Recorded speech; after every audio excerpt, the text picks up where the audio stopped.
Millions of years ago, an ancient hominid stalks prey across a vast desert landscape. Deep within every cell of your body, a secret story is being told. It is an ancient epic, written in a language of molecules, stretching back millions of years. This is the story of us, a tale of survival of great journeys of forgotten worlds. We often think of ourselves as the pinnacle of creation, a species set apart, but the truth is far more complex and honestly, far more astonishing. Our own DNA holds the echoes of other humans, other species of people who walked this earth alongside our ancestors. We are not alone in our own history. A shocking truth lies hidden in our very code. Many of us carry the genes of a lost world, the legacy of a ghost species we once met and mingled with, on a planet that looked very different from our own. This isn't a story of myth or legend, it is the story of the Neanderthals. For a moment, imagine a real Neanderthal, robust, powerful, and utterly human, living in a world both familiar and strange. For thousands of years, our direct ancestors, Homo sapiens, shared the forests and plains of Eurasia with these other, powerfully built people.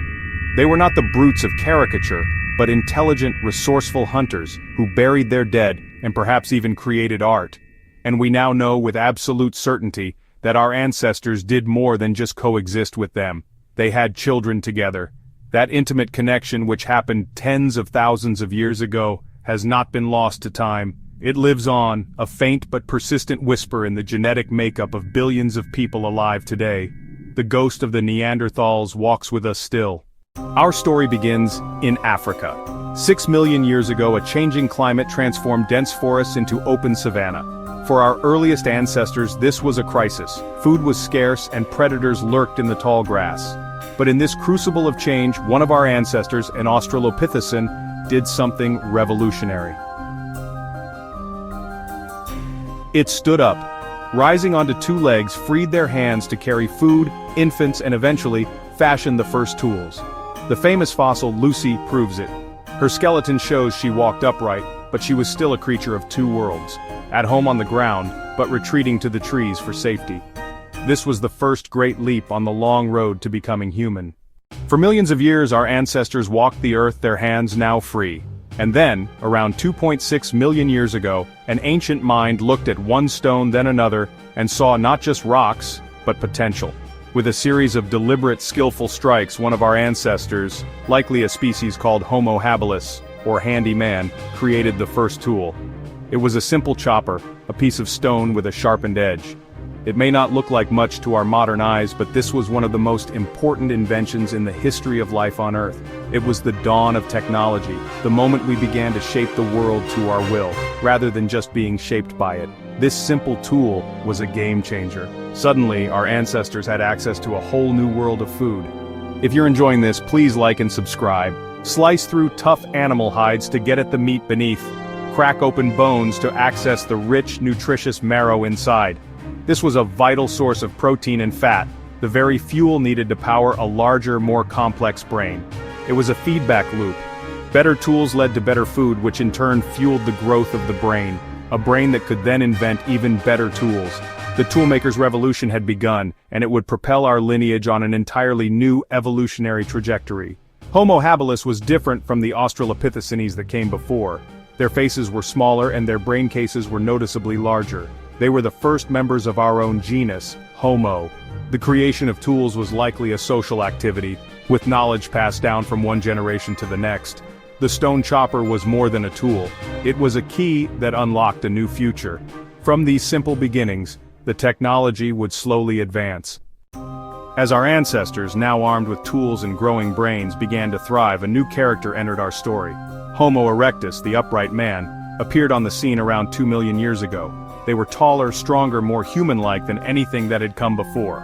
Built for long-distance running, built for long-distance walking, perfectly adapted to a life on the open savanna. Their brains were significantly larger than those of Homo habilis. This increased brain power allowed them to achieve something truly remarkable. They learned to control fire. The harnessing of fire was a profound turning point. Fire provided warmth, allowing our ancestors to survive in colder climates.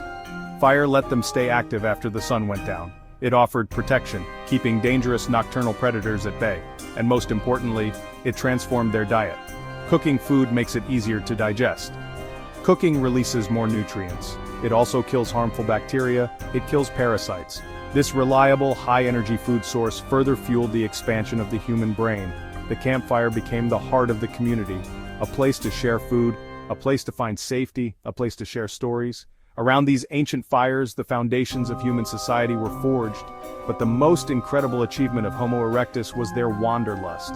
They were the first of our ancestors to leave Africa. Driven by curiosity, driven by a changing climate, driven by the pursuit of migrating herds, they embarked on an unprecedented journey. Over thousands of years they spread out across Asia, reaching as far as modern-day China, reaching Indonesia. This was the first great human migration, a testament to their adaptability and ingenuity. The world of the ancients was expanding. Then somewhere between 300,000 and 200,000 years ago in Africa, a new species was born. Us, Homo sapiens. For thousands of years they lived within Africa, developing sophisticated tools, creating art, and honing a powerful new secret weapon, a capacity for complex language and abstract thought. Then, around 70,000 years ago, something changed. A small band of Homo sapiens left Africa and never looked back. This was the Great Migration, the single journey from which almost all non-African people today are descended. Within just a few thousand years they spread across Asia, reached Europe, and even crossed the open sea to Australia. As Homo sapiens spread, the world of other ancient humans, like the Neanderthals, began to shrink. We've built towering cities and walked on the moon. It's easy to feel disconnected from our ancient past, but the entire story is written inside you, in the 3 billion letters of our DNA. This genetic code is the ultimate historical document, a thread linking us back millions of years. It reveals the great migrations that populated the continents and holds the echoes of our lost relatives. That 1 to 2% of Neanderthal DNA in many of us is a ghostly inheritance, a reminder that our lineage is a mosaic. Scientists are even finding hints of ghost populations, ancient relatives whose fossils we haven't found but whose genetic legacy lives on inside us. We are a living library of all who came before. The secret is in your blood. If you enjoyed this video, please like and subscribe for more.